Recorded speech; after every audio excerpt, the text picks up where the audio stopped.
Capítulo 13. Por mandato del Señor, un hombre de Dios de la región de Judá fue a Betel, y llegó en el momento que Jeroboam se acercaba al altar para quemar incienso.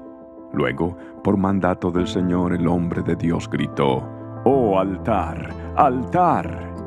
Esto dice el Señor: en la dinastía de David nacerá un niño llamado Josías, quien sacrificará sobre ti a los sacerdotes de los santuarios paganos que vienen aquí a quemar incienso, y sobre ti se quemarán huesos humanos.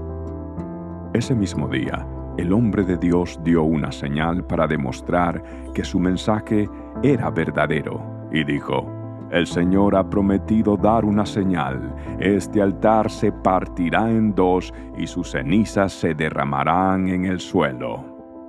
Cuando Jeroboam oyó al hombre de Dios hablar contra el altar de Betel, el rey lo señaló con el dedo y gritó: «¡Detengan a ese hombre!». Pero al instante la mano del rey se paralizó en esa posición y no podía moverla. En ese mismo momento se produjo una enorme grieta en el altar y las cenizas se desparramaron, tal como el hombre de Dios había predicho en el mensaje que recibió del Señor. Entonces el rey clamó al hombre de Dios: «Te ruego que le pidas al Señor tu Dios que me restaure la mano».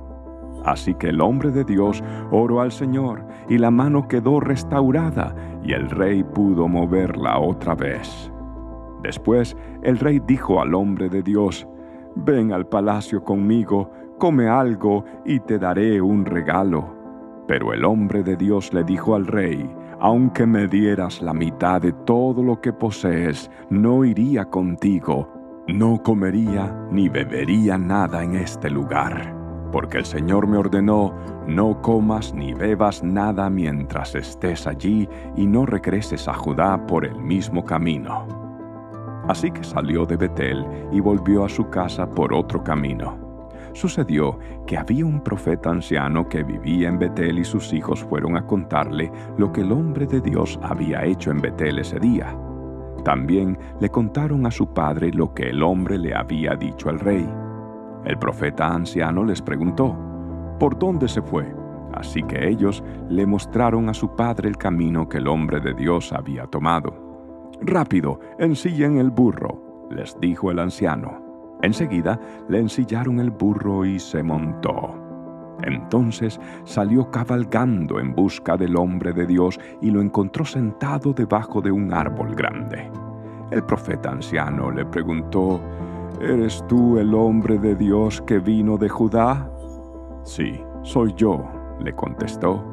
Entonces le dijo al hombre de Dios: «Acompáñame a mi casa y come algo». No puedo», respondió. «No se me permite comer ni beber nada en este lugar, porque el Señor me dio este mandato: no comas ni bebas nada mientras estés allí, y no regreses a Judá por el mismo camino». Sin embargo, el profeta anciano le dijo: «Yo también soy profeta como tú, y un ángel me dio este mandato de parte del Señor. Llévalo a tu casa para que coma y beba algo». Pero el anciano le estaba mintiendo. Así que regresaron juntos, y el hombre de Dios comió y bebió en la casa del profeta.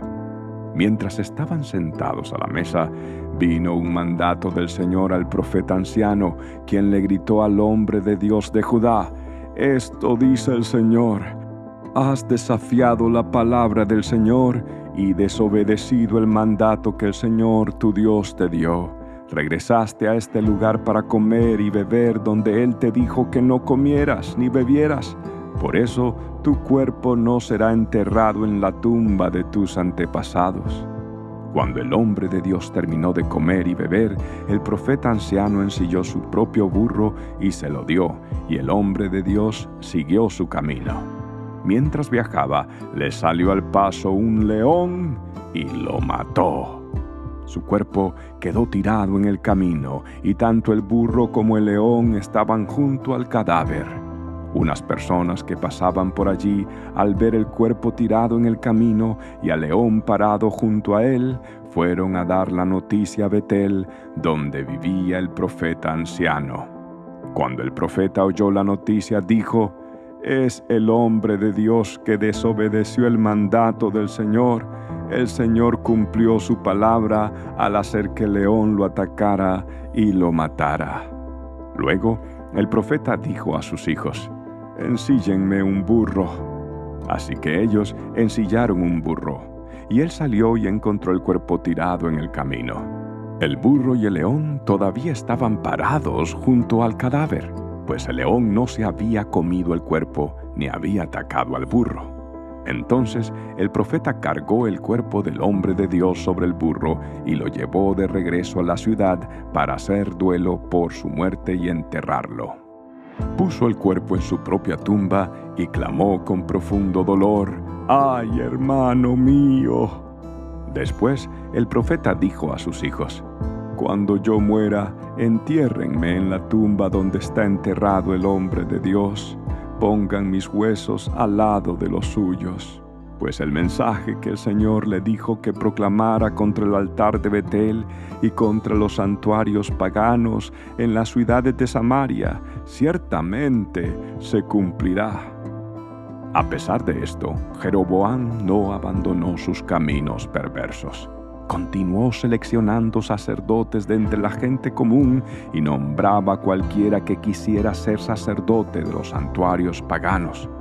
Esto fue un gran pecado y como consecuencia, la dinastía de Jeroboam fue totalmente eliminada de la faz de la tierra.